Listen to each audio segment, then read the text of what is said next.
아멘. 감사합니다. 우리 옆에 계신 분과 이렇게 인사합니다. 예수님보다 더 귀한 것은 없습니다. 예수님보다 더 귀한 것은 없습니다. 지난주에 빌립보서 1장을 했지만 수련회 기간 동안 거의 3장까지 다 해서 오늘 3장을 할 텐데요. 제가 잠깐 정리해드리면 빌립보서 1장은 바울이 너무나 사랑하는 그리워하는 빌립보 교회 성도들이 자기가 감옥에 갇힌 줄 알고 선교 헌금과 물질과 그 다음에 그 기도와 그런 것을 에바브로디도를 통해 바울에게 보낼 때 바울은 너무 감사해서 성도들을 생각하면서 감사와 간구와 기도를 이렇게 적어서 보냅니다. 그리고 갇힌 바울이 이런 말을 합니다. 내가 감옥에 갇힌 것을 근심하지 마라. 왜냐하면 오히려 내가 갇힌 것이 복음의 진전이 되어서 나는 아무렇지도 않으니까 어떻게든 전하는 것이 그리스도 예수면 나는 기뻐한다. 그리고 빌립보 성도들이 지금 고난을 받고 있지만 너희가 받는 고난이나 내가 받는 고난이나 우리가 예수님을 믿고 은혜로 믿음을 받은 것은 그 구원뿐만이 아니라 고난도 함께 받으려 함이니까 걱정하지 말고 너희가 구원받은 증거로 고난이 있으니까 걱정하지 말고 복음에 합당하게 살아라. 이렇게 말씀해 주셨고 2장에서는요. 그렇게 함께 복음으로 부름받은 성도들에게 너희 안에 권면과 사랑과 위로와 성령의 무슨 교제나 긍휼과 자비가 있다면 마음을 같이 해서 한 마음 한 뜻으로 다툼과 허영으로 하지 말고 겸손한 마음으로 자기보다 남을 낮게 여기고 그래서 사랑으로 서로 돌보아서 자기의 바울이 내 기쁨을 충만하게 해주세요. 이렇게 요청합니다. 이 당부 속에는 당연히 그런 것이 들어있죠. 그동안 떨어져 있었는데 빌립보 교회 안에 어떤 문제가 있었던 것 같아요. 다툼과 허영과 그 다음에 어떤 자기보다 남을 높이지 못하는 어떤 잘난 척. 그러나 그렇게 할 수밖에 없는 이유, 그렇게 기뻐하라고 밖에 할 수 없는 이유의 원동력에 관해서 우리가 너무나 잘 알듯이 빌립보서 2장 5절에서 11절은요.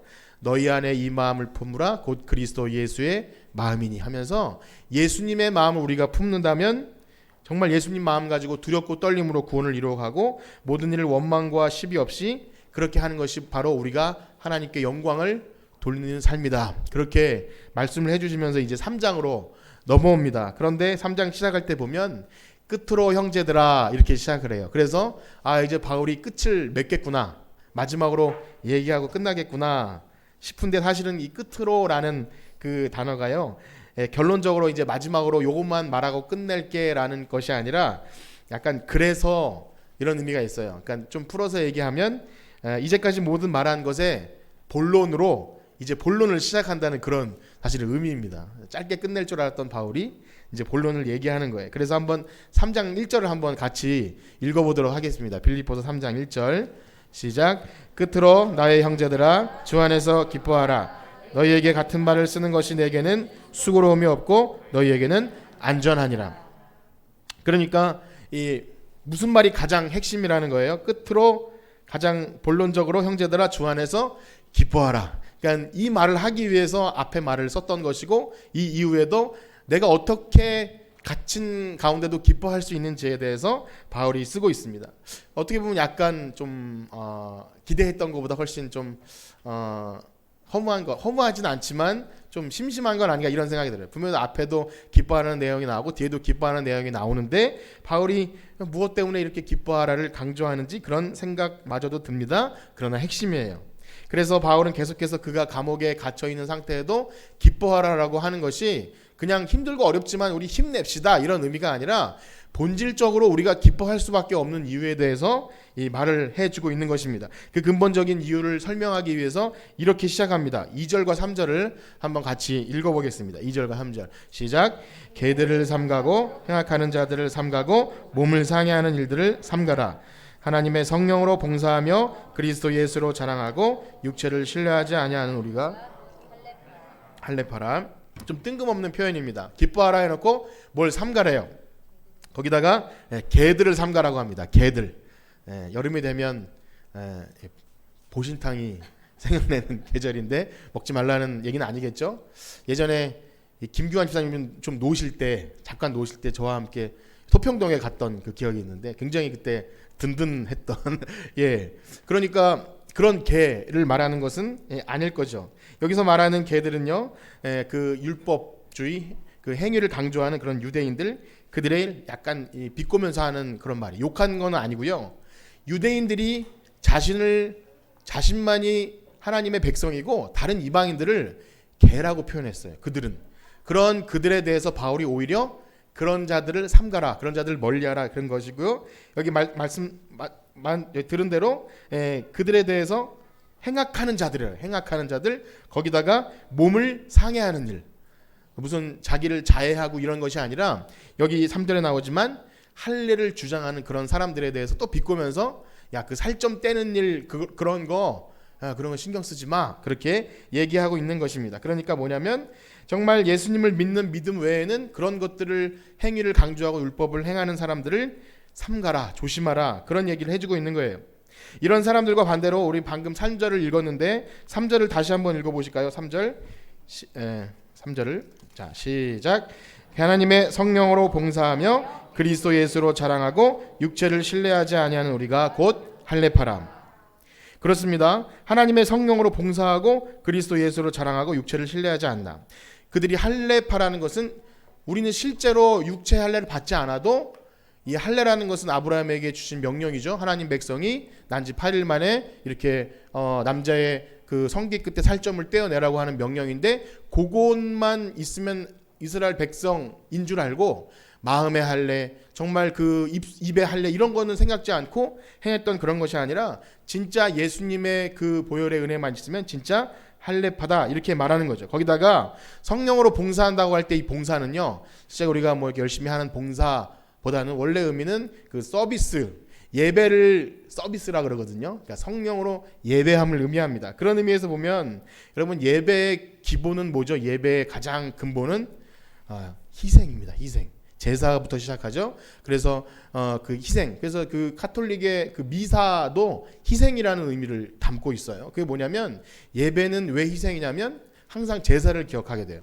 나를 위해서 대신 주는 어린 양, 또 나를 위해서 죽으신 예수님을 기억할 때 그게 진짜 예배라는 거예요. 성령으로, 영으로 드리는 예배는 나의 의가 드러나든지 아니면 나의 행위, 내가 거룩한 척하면서 뭔가 뭘 준비하고 이것이 아니라 온전히 겸손하게 나를 위해 죽으신 예수님을 생각하면서 거기에 완전히 나는 없고, 난 십자가에서 나는 없고 예수님만 드러난다, 이런 의미가 내포되어 있어요. 우리가 오늘 드리는 예배가 바로 그런 예배여야 한다는 것입니다. 자, 그래서 바울은 이걸 대비해서 말하고 있어요. 그들은 육체와 율법과 여러 가지 행위를 강조하지만 우리는 그렇지 않다. 하나님의 영으로 예배하고 봉사하고 또 육체를 자랑하지 않는 우리가, 진짜 예수님만 자랑하는 우리가 진짜 하나님 백성이라는 거죠.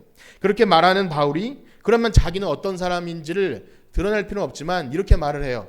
내가 굳이 뭐 이런 걸 드러낼 필요는 없지만 나로 말할 것 같으면 이렇다 얘기하는데 4절과 6절까지 한번 읽어보도록 하겠습니다. 시작. 그러나 나도 육체를 신뢰할 만하며 만일 누구든지 다른 이가 육체를 신뢰할 것이 있는 줄로 생각하면 나는 더욱 그러하니, 나는 8일 만에 할례를 받고 이스라엘 족속이요 베냐민 지파요 히브리인 중에 히브리인이요 율법으로는 바리새인이요 열심으로는 교회를 박해하고 율법에 의로운 흠이 없는 자. 지금 바울이 그래서 너네들 그런 거 자랑해, 나도 이런 거 있어라며 하면서 자랑하고 있는 것일까요? 예, 그렇지 않아요. 바울은 지금 여기 나열한 거 보면 그들이 주장하는 것들에는 사실 몇 가지예요. 그들은 이방인이었고 헬라파 유대인이었고 뭐 이렇게 진짜 제대로 된 혈통이 아니면서도 이렇게 율법과 그런 걸 우리가 지켰다고 막 자랑하는데, 바울은 완전히 정통 중에서 정통이라는 거예요. 베냐민 집하고 히브리인이요 완전히 율법에 능한 그런 열심히 있는 사람이었는데, 지금 바울이 그것을 뭐로 여깁니까? 7절과 8절을 읽어보겠습니다. 7절과 8절 시작. 그러나 무엇이든지 내게 유익하던 것을 내가 그리스도를 위하여 다 해로 여길 뿐더러 또한 모든 것을 해로 여김은 내 주 그리스도 예수를 아는 지식이 가장 고상하기 때문이라. 내가 그를 위하여 모든 것을 잃어버리고 배설물로 여김은 그리스도를 얻고. 아멘. 지금 바울의 이 고백을 위해서 앞에 자기 그런 그 스펙이라 그러죠. 내가 어떤 사람인지를 얘기했지만 그런 건 다 똥이다, 똥. 배설물이고 오히려 방해물이다. 내가 예수님을 아는 건 방해물이다. 전에는 바울은 이것이 자기의 정체성이었어요. 나 이런 사람이야. 나는 할례도 8일 만에 받고 히브리인 중에 히브리인이고 베냐민 집하고, 학식으로 말할 것 같으면 당대 가장 뛰어난 가말리엘 학파라는 곳에서 우수한 그 굉장히 공부도 많이 한 사람이었어요. 누구도 바울의 그 식견과 그의 모든 학문과 율법에 대한 완벽함을 무시할 수 있는 사람이 없었어요. 그런데 바울은 그게 자기의 우월의식이었죠. 나 이런 사람이야. 그리고 그렇게 막 교회를 핍박한 이유는 그 대단한 율법을 뭔가 다른 것으로 망가뜨릴 것 같으니까 그들을 죽이고 핍박함으로써 자기의 열심을 드러냈던 사람이에요. 그런데 예수님을 만난 이후에는 그것이 다 똥 같다는 거예요. 정말 필요 없는 배설물, 그리고 나를 오히려 해를 여겨서 내가 예수님을 알아가고 예수님을 얻는데 나의 과거가 그게 더 짐이 된다는 말이기 때문에 그걸 오히려 버리고 이제는 과거에 내가 그것에 목매고 그것을 따라서 살았던 것을 그만두고 이제 예수님 안에서 자기가 새롭게 발견된다는 것인데 그거를 이렇게 바울은 표현합니다. 9절 말씀을 읽어보겠습니다. 3장 9절 시작. 그 안에서 발견되려 함이니 내가 가진 의는 율법에서 난 것이 아니요 오직 그리스도를 믿음으로 말미암은 것이니 곧 믿음으로 하나님께로부터 난 의라. 아멘. 결론적으로 그거죠. 바울이 감옥에 갇혀서도 기뻐할 수 있는 이유는 내가 지금 갖고 있는 이 의가 그 어떤 것과 비교할 수 없을 만큼 나를 감격하게 하고 나를 완전히 새 사람 되게 했고 그 안에서 발견된 나는 전에 자랑했던 그거 생각하니까 너무 부끄러운 거예요. 그게 뭐라고 그렇게 사람을 핍박하고 내가 잘난 척했던 것이 너무나 쥐구멍이라도 있으면 들어가고 싶을 정도로 자기가 죄인임을 발견할 때 예수님이 나의 정말 구원자이구나 하니까 기뻐할 수밖에 없는 거예요. 내가 이제 내가 산 게 아니라 내가 이제 남은 인생 살면은 그냥 기뻐할 수밖에 없는 그런 것을 말하고 있기 때문에 어떠한 상황 가운데도 기뻐할 수 있는 것은 막 기뻐하라고 명령하거나 아니면 그것이 아니라는 거예요. 그래서 오늘 우리가 여러분 기쁘십니까? 우리가 예수님을 믿고 우리가 웃으며 인사합시다. 우리는 기뻐합시다. 좀 힘을 내세요 해서 기뻐되는 게 아니에요. 사실은 예수님을 믿는 그 복음의 핵심을 제대로 이해하고 내가 그 안에서 새롭게 발견됨을 거듭난다 그러죠. 다시 태어나면 이제 세상과 나는 간 곳 없고 구속한 주만 보이는 겁니다. 그럼 그걸 믿으시나요?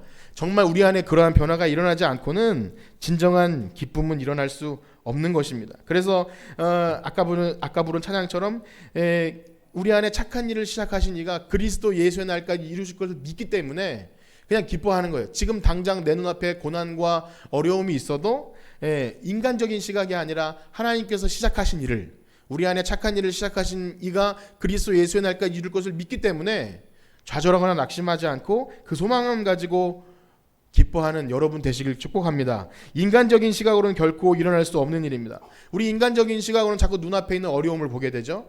종교적 행위를 강조하게 되고 눈앞에 누가 잘하면 잘하는구나 혹은 나를 좀 섭섭하게 하는구나 그러면 그것 때문에 좌절하고 우울하고 낭망하고 그렇게 되는 것이 우리의 모습입니다. 그것은 하나님께서 우리에게 주신 그 영원한 시각이 아니라 우리가 변한 관점 그것이 아니라 여전히 육신에 머물러 있기 때문입니다. 그러나 우리가 예수 그리스도를 믿으면서 가장 먼저 변하는 것은요 우리의 시각이에요. 우리가 많이 부르는 노래처럼 우리의 시선이 하나님께 맞춰지고 하나님의 영원한 시간에 우리의 그 시각이 맞춰지면 이 세상에 우리가 잠깐 힘들고 잠깐 어렵고 잠깐 나를 애매하게 고통당하게 하고 그런 것들이 그렇게 우리의 삶에 큰 문제로 다가오지 않아요.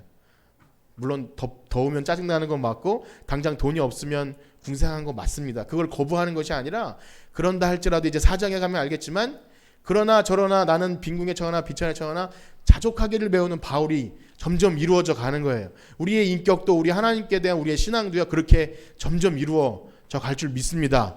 그냥 잠깐 얻어진 것 잠깐 잃은 것 그걸로 기뻐하거나 슬퍼하는 것이 아니라 내 안에서 이미 시작하신 예수께서 마지막 날까지 완전히 이루실 것을 우리 믿기에 거기서 기뻐하는 거예요. 그래서 여러분들의 그런 마음과 생각이 그런 변한 것을 확인하셔야 돼요. 난 지금 변해 있는가? 지금 세상의 관점이 맞춰져 있고 시각이 맞춰져 있는가? 아니면 하나님 나라의 일, 복음, 예수 그리스도 그리고 주님께서 기뻐하시는 영혼 구하는 일에 시선과 관점이 맞춰져 있는가? 이걸 생각하면 우리는 내가 기뻐하지 못한 이유들에 대해서 발견할 수 있습니다. 그래서 그런 거죠. 우리가 어떻게 바울처럼 한번 이렇게 질문해 보면 좋겠어요. 바울은 이렇게 기뻐하고 그 다음에 예수님이 나의 가장 귀한 분이라고 얘기하는데 우리는 어떻게 그렇게 될 수 있을까? 여러분 그렇게 되고 싶지 않습니까? 우리가 어차피 교회 나왔다면 우리 예수님 믿었다면 좋은 사람 중에 예수님 그 중에 한 분 정도야 그냥 참 괜찮은 분이야 정도가 아니라 그냥 모든 것을 다 잃어버려도 우리가 잘 부르는 백이장 찬송처럼 세상의 주 예수보다도 귀한 것은 없네. 세상의 모든 명예와 그런 것 다 잃어버려도 예수님이 가장 귀한 분이라고 고백하는 것. 바울의 고백뿐만이 아니라 신앙 좋은 몇몇의 고백이 아니라 저는 여러분들의 고백이 되기를 간절히 소망합니다. 여러분 그렇게 되셔야 해요. 그게 안 되면 사실 신앙의 참맛을 모르는 거죠. 그냥 어떤 종교 행위, 그 다음에 그냥 발만 살짝 담그고 이렇게 왔다 갔다 하는 거기에 머물러 있는 것입니다. 그래서 그런 정말 인생의 절대절명의 변화, 그것이 우리 삶에 충격적인 변화가 일으키고 복음이 제대로 이루어지는 변화가 일어나야 돼요. 바울은 언제 그것을 경험했습니까? 바울은요 정말 자기 열심으로 동분서주했어요. 하나님 믿는 사람들을 잡아 죽이려고 그날도 그 다메섹 도상으로 그 예수님 믿는 사람 잡아 죽이러 올라가는데 하나님의 주권적인 개입으로 나타나셨어요. 사울아 사울아. 나타나시니까 누구십니까? 네가 핍박하는 내가 예수다. 그 말을 듣는 순간 바울이 완전히 그 뭐랄까요? 천지가 개벽이 일어나는 거죠. 예수님을 인정하지 않았고 잡아 죽이려 했고 그것이 하나님을 위한 일이라고 생각했는데 그 하나님이 나타나셔서 야 그거 아니야. 너 지금 나를 핍박하고 가시체를 뒷발질하고 너 지금 하는 일이 나를 괴롭히는 일이야. 믿는 사람 핍박하는 일이 다 나를 핍박하는 일이야. 그러니까 완전히 뭐라 그럴까요? 그 충격 중에 가장 큰 충격이죠. 내가 하나님을 사랑하고 이게 정말 완전 전부인 줄 알았는데 그게 가장 하나님이 싫어하는 일이고 예수님을 제대로 알아야 된다는 일을 겪으면서 인생에 큰 변화가 일어났는데 그때부터 복음 전하는 일을 하면서 그 과거에 있었던 것은 그냥 쓰레기가 돼버린 거죠. 여러분 그렇지 않습니까? 그 어린아이들 보면요 새 장난감이 나타나면 전에 있던 것은 쓰레기가 되어버리더라고요. 그 전에 여러분 어릴 때 장난감 아무리 좋다고 간직해 둬도요 시간 지나면 그건 정말 그 쓰레기 봉지에 버리고 아니면 뭐 재활용 그거밖에 안 되는 되게 장난감 비싸거든요. 근데 그거 가지고 평생 아이들이 살지 않는 것처럼 진짜 제대로 된 것이 나타나면 그 전에 있던 것은 더 이상 가지고 있을 필요가 없습니다. 마치 우리가 많이 부르는 찬양처럼 그 한 밭을 가는 농부가 그 밭에서 보물을 발견했어요. 그 농부가 어떻게 합니까? 집에 돌아가서 자기 집는 거 집 팔고 땅 팔고 냉장고 팔아 기어이 그 밭을 사게 되잖아요. 그런데 그때 설명이 필요 없는 거야. 야, 너 지금 밭에 보물이 있잖아. 너 그거 다 팔아야 돼. 있는 거 없는 거 다 팔아서 그걸 사야 돼. 근데 이걸 고민할 필요가 없는 거죠. 그러니까 누군가 우리가 예수님을 얻고 다른 걸 포기하라는 것을 정말 고민되는데 이거 팔아도 나중에 뒤통수 맞는 거 아니야. 이런 고민이 아니라 예수님을 제대로 알고 복음을 안다면 그것을 버리고 잃어버리고 그걸 똥으로 여기는 것이 당연하게 되는 것처럼 우리도 그렇게 되는 거예요. 만약 그것을 사는 농부에게 막 그 빚을 진다고 욕하고 너 미친 사람이다 이런 칙을 받아도 그런 마음속에 기쁨이 있는 거예요. 너 나 미쳤다고 했지 나중에 봐. 내가 밭에서 어떤 걸 꺼내는지 보면서 마음에 그런 기쁨이 있는 거예요.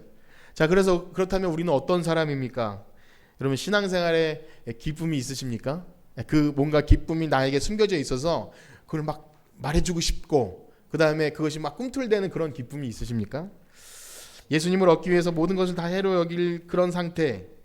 그럼 만약에 우리가 그 상태에 있지 않다면 우리는 신앙의 아주 근본적인 질문을 해야 됩니다. 여러분들의 스스로에게 난 없는데요. 그럼 깜짝 놀라셔야 되고 아니면 전에 있었는데 지금 왜 희미하죠? 그렇다면 또 뭔가 변화가 일어나기 위해서 매달려야 돼요. 정말 매달리지 않으면 그냥 그렇게 희미하게 뒤로 물러가서 침륜에 빠질 수도 있습니다. 그래서 도대체 우리는 무엇을 몰두하고 여러분 살아가십니까? 무엇을 몰두하고 무엇을 하려고 그렇게 미친 듯이 달려가십니까? 그것이 바로 우리가 가장 귀한 가치를 두는 거예요. 세상 사람들은요 돈에 미쳐 있죠. 돈을 벌려고 노력하고 어떤 사람들은 명예에, 어떤 사람들은 사랑에 목말라 있고 어떤 사람은 편안한 삶, 노후 대책, 내 집 마련 이것만 얻으면 이 세상에서 일은 끝났다고 생각하면 그게 그 사람의 가치가 전부예요. 여러분들은 무엇을 위해 삶을 투자하고 달려가십니까? 그것이 여러분들의 주인이죠. 주인. 그런데 만약에 우리 신자에게 있어서 가장 귀한 것이 예수님이 아니라면 그것은 무엇을 의미하냐면 예수님으로부터 오는 그 복음의 의, 그 세상과 나는 간 곳 없고 구속한 주만 보이자고 하는 그 복음으로 인한 의가 아니라 바로 나의 의가 나타나는 거죠. 스물스물 나의 의가 드러나고 또 어떻게 생각하면 완전히 거듭나지 못할 수도 있고 어떻게 생각하면 과거의 은혜에 머물러서 그것을 망각한 채로 식은 상태로 살아갈 수도 있습니다. 어떻게 보면 이미 잡은 줄로 여기고, 이따 나오겠지만 입이 잡은 줄로 여기고, 난 됐어, 난 이제 된 거, 이 정도면 됐지 뭐. 그래서 어떤 집사님이 고백하더라고요. 그런 게 빠지지 않도록 기도를 하시더라고요. 내가 그래도 주일 좀 지켰고 헌금 좀 했고 이 정도면 봉사했으니까 하나님 이 정도면 된 거 아니에요? 라고 이미 잡은 줄로 여긴다면 그것은 큰 오류인 거죠. 우리는 항상 뒤에 있는 것은 잊어버리고 앞에 있는 것을 잡으려고 쫓아가야 되는데, 거기 멈춰 있는 순간 그냥 멈춘 게 아니라 계속 뒤로 물러가게 되어 있는 것입니다. 그럴 때 어떻게 됩니까? 나의 공로가 보이고 나의 의가 보이기 시작합니다. 내가 해놓은 것들, 내가 이룬 것들, 전에는 다 하나님의 은혜로 한 것입니다 라고 고백했던 것들이 스물스물 내가 그래도 좀 한 것이지 이렇게 드러나기 시작하는 순간 빌립보서 전반부에서 나왔던 어떤 현상이 일어납니까? 원망과 시비, 허영과 다툼이 막 스물스물 일어나는 거예요. 그 받았던 은혜들은 다 사라져버리고 원망이 보이고 시비가 되고 허영과 다툼, 이 다 설명을 드렸는데, 허영과 다툼은요 자기 중심으로 하는, 자기 중심으로 모든 것이 되어야 하는 그런 파벌주의와 분리주의 이런 것들을 다 포함하는 거예요. 내가 중심이 되어야 되고 내가 드러나지 않으면 다 섭섭한 거죠. 그래서 3장 18절 19절에 보면 바울이 눈물을 흘리면서, 내가 눈물을 흘리면서 말한다, 이런 것들은 십자가의 원수로 행하는 것이다. 한번 따라해 보실까요? 십자가의 원수. 여러분들 십자가의 원수는 아니시죠? 그런데 처음부터 다 그런 것이 아니라 빌립보 교회 얼마나 대단했던 교회인지 몰라요. 정말 은혜 받고 그 간수, 난 미친 여자, 또 루디아, 이런 참 아름다운 사람들이 모여서 된 교회인데, 그 안에서도 먼저 믿은 사람들이 그렇게 오래되고 구원의 은혜를 망각해버리고 할 때 이런 원망과 시비, 허영과 다툼이 막 일어나서 어려움이 나온 게 된 것입니다. 자, 그러니까 무엇입니까? 우리가 열심히 무언가를 하는 것 같지만 그 은혜를 잊어버리고 우리가 기쁨을 상실해 버리면 그냥 종교 생활하는 것에 그치지 않고요, 결국 예수님이 나타나야 되고 예수님을 보게 하는 것이 아니라 나를 좀 봐주세요, 내가 그래도 이만큼 하지 않습니까, 왜 나를 이렇게 무시하나요 하면서 자기 공로를 은근히 드러내기 시작하는 것인데, 이것이 바로 십자가의 원수. 얼마나 끔찍한 단어입니까? 우리가 하는 그 내 의를 드러내는 것이 십자가의 원수가 된다면 우리 너무나 무섭죠. 바울이 이러한 유대인들에 대해서 로마서에, 전에 로마서를 공부한 적이 있는데 로마서에 이렇게 기록합니다. 한번 읽어보시겠는데요. 로마서 10장 2절과 3절입니다. 시작. 내가 증언하노니 그들이 하나님께 열심히 있으나 올바른 지식을 따른 것이 아니니라. 하나님의 의를 모르고 자기 의를 세우려고 힘써 하나님의 의에 복종하지 아니하였느니라.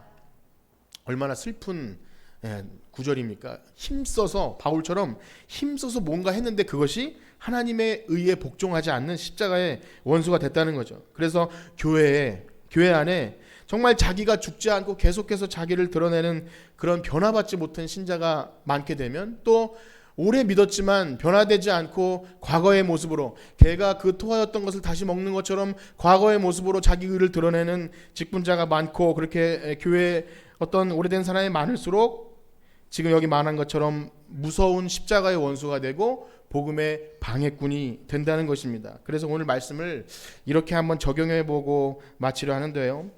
여러분, 교회는 어떤 곳입니까? 교회는 예수님 잘 믿으면 되는 곳이잖아요. 예수님만 드러나면 돼요. 우리가 무슨 짓을 하든 예수님이 전해지고 예수님이 높아지고, 바울이 얘기한 것처럼 가장 고상하고 가장 귀한 분이 예수님을 우리의 행위를 통해서 드러나면 되는 것입니다. 함께 부르심을 입은 그런 성도들은 예수님의 몸이 되는 거죠. 예수님을 머리로 해서 우린 그 손과 발이 돼서 무슨 짓을 하던 머리를, 영광을 돌리고 예수님이 드러나게 하시면 되는 거예요. 이것만 제대로 되면요, 바울이 이렇게 얘기해요. 나는 당신들의 그 재물 위에 내가 전제로 부어질지라도, 전제는 뭐냐면요, 부어서 포도주나 기름 같은 것들을 부어서 재물 위에 드리면 불에 타서 그냥 사라져 없어져 버리는 거예요. 내가 그렇게 부어져서 없어진다 할지라도 나는 기뻐한다. 당신들이 예수님 안에서 제대로 예수님을 믿고 서가면 나는 없어져도 좋아요. 난 그게 내가 아무리 죽도록 매맞고 감옥에 갇혀도 난 절대 내가 한 것을 헛되게 생각하지 않고 기뻐하게 생각합니다. 이런 말이죠. 그런 마음들이 우리 성도들에게, 또 목회자에게 있어야 된다는 겁니다. 그런데 예수님이 나타나고 온전히 알아가는 것에 여러분 방해가 되는 것은 무엇일까요? 그런 일에 방해가 되는 것, 저는 우리 교회에 어떤 내세울 만한 세상의 조건이나 어떤 큰 지위가 있거나 그런 분들은 많지 않다고 생각합니다. 여러분들을 무시해서가 아니라 이런 거예요. 각자의 자리에서 엄청 능력 있으신 걸 알고 또 뭐 각자 최고의 그 분야에서 아주 대단하신 분들도 많이 있어요. 부러운 분도 많이 있어요. 그러나 교회에서 어떤 누가 뭐 자기의 세상의 지위, 연봉 혹은 뭐 자식 자랑, 집 자랑, 옷이고 가방이고 이런 걸로 자랑하는 분위기가 전혀 아니죠. 그렇죠? 우리 가운데 아마 굉장히 높은 사람이 있으면 물론 칭찬을 해줬겠지만 별로 인정받지 못했을 것 같아요.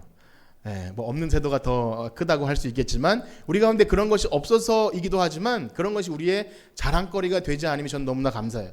우리 가운데 누구도 그런 것으로 자신의 어떤 정체성을 확인하고 난 이런 사람이야를 드러낸 사람이 거의 없어요. 그래서 여러분들에게 여러분 세상 것 포기하십시오 라고 말씀드리고 싶진 않습니다. 여러분 세상 것보다 훨씬 더 교회를 사랑하시고 교회에서 충성 봉사하시는 거 잘 알고 있어요. 자, 그렇다면 무엇일까요? 예수님의 이름이 드러나고 그런 것을 방해하는 우리의 요인이 무엇이 있을지를 생각해 볼 때 그것은 바로 나의 알량한 자존심, 나의 의라고 생각이 됩니다.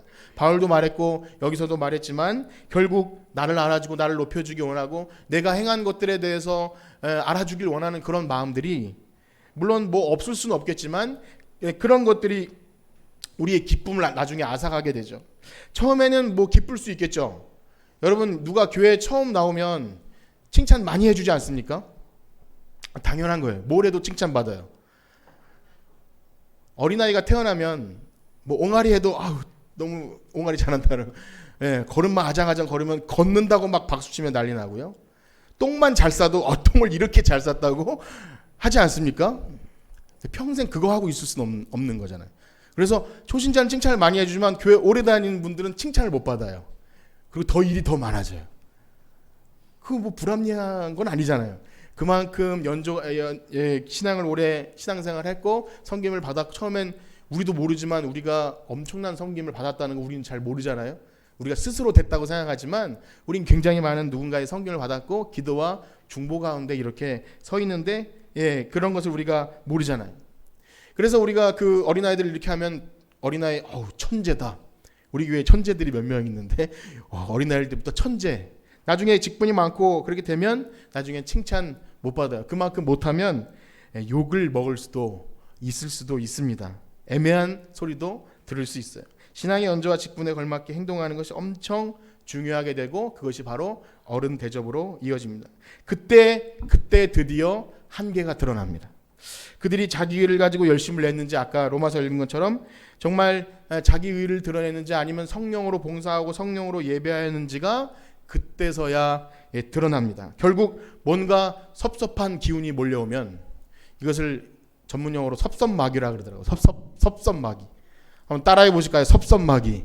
섭섭마귀가 내 안에 쑥 들어오면 어떤 말씀도 권면도 다 필요 없어요. 난 섭섭해. 이것으로 모든 것이 다 끝납니다. 그래서 내가 어떤 사람인지 나를 알아주지 않고 어떻게 나를 알아주지 않지? 내가 한 게 뭐? 내가 이 교회를 위해서 한 게 이렇게 많은데 하면서 막 울분을 토하면서 여기만 교회야? 이렇게 됩니다. 그게 얼마나 안타까운 일인지 몰라요. 정말 세상에서는 그럴 수 있을지 몰라. 세상에서는 짬밥이라 그래서 짬밥. 어른을 몰라죠. 이것이 통할 수도 있지만 여러분 그러나 교회는요. 신앙이 오래 될수록 예수님을 닮아가야 할 줄 믿습니다. 예수님을 닮아간다는 것은 뭐죠? 나를 계속 비워내는 거예요. 나를 비우고 예수님의 종이 되신 그것을 따라갑니다. 그래서 저는 여러분들이 다른 누구보다 사실은 이런 말씀을 듣기에 훨씬 더 많은 물질로 헌신하고 또 교회 중심으로 산 것을 알기 때문에 뭐 이런 말씀을 드리는 것보다 더 중요한 것은 스스로에게 가장 계속해서 그런 물음을 물었으면 좋겠어요. 나는 무엇 때문에 봉사를 하며 나는 무엇 때문에 하나님 일을 하고 그 안에 기쁨이 있는지를 여러분 찾기를 그렇게 축복합니다. 그렇게 기쁨 있는 길을 찾을 때 저는 함께 수련회를 하고 또 여러 가지 준비를 하는 선생님들을 볼 때 너무 감사해요.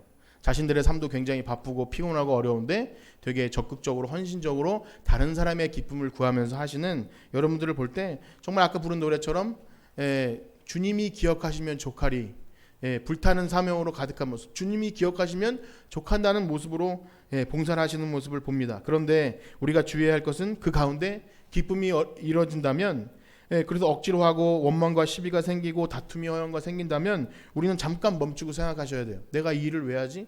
내가 이걸 누굴 잘 보이려고 하나? 칭찬드리려고 하나? 주님이 기억하시면 좋한다고 했는데 내가 왜 자꾸 섭섭해지지? 그런 마음 가지면서 자꾸 자신을 돌아보면서 성령으로 봉사하는 것, 성령으로 예배하는 여러분들 되기를 그렇게 축복합니다. 그래서 저는 교회에 충성하고 이렇게 보이지 않게 수고하는 것으로 말한다면 누구든지 다 말할 수 있을 거라고 봐요. 바울도 그렇게 말하잖아요. 나로 말할 것 같으면 이렇게 이렇다.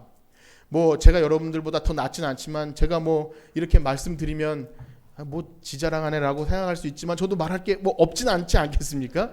그러나 제가 만약 그 말을 한다면 그 순간 하나님만 못한 거예요. 예수님이 드러나셔야 되는데 제가 이렇게 뭐 했어요라고 말하면 가서 저기 가서 해. 왜 이렇게 필요 없어져 버리는 거예요. 예. 그래서 우리 사랑하는 여러분 내가 한 일은 잊어버립시다. 옆에 계신 분과 이렇게 한번 인사합시다. 제가 한 일은 그냥 잊어버려 주세요. 예.